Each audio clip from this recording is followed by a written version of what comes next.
Le 1er décembre 2020, Claire Chazal recevait sur le plateau de l'émission Passage des Arts sur France 5, Nicolas Bedos.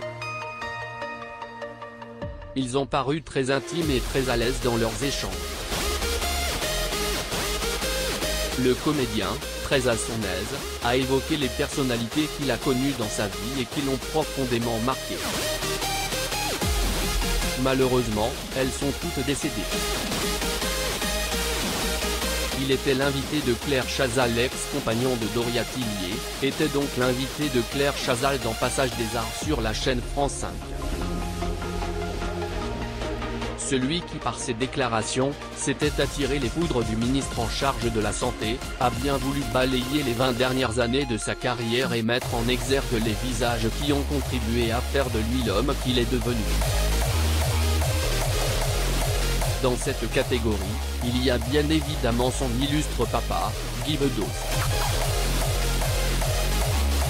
Ce dernier a eu un impact déterminant quant à la réputation de grande gueule qu'il s'est forgée avec le temps.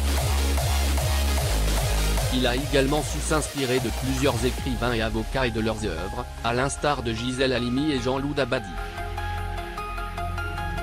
Un hommage qui tourne mal. L'animatrice de l'émission a voulu rendre hommage à toutes ces personnalités qui ont contribué à forger le Nicolas Bedos que nous connaissons, mais cela ne s'est pas passé comme elle l'aurait voulu.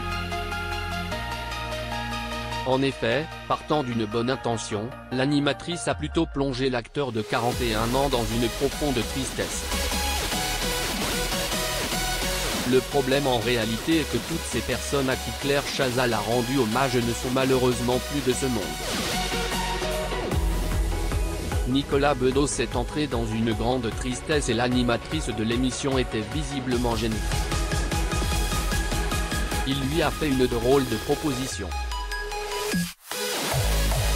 La drôle de proposition de Nicolas. Histoire de décrisper l'atmosphère, le comédien a fait une drôle de proposition à son nom.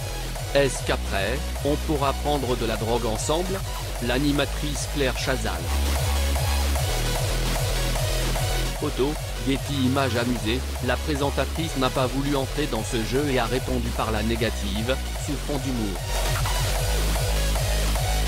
Guy Bedos avant son décès avait déjà choisi son médecin assassin. Guy Bedos nous a quittés à jamais le 8 mai 2020, un décès qui a touché de nombreuses personnalités et le public en général.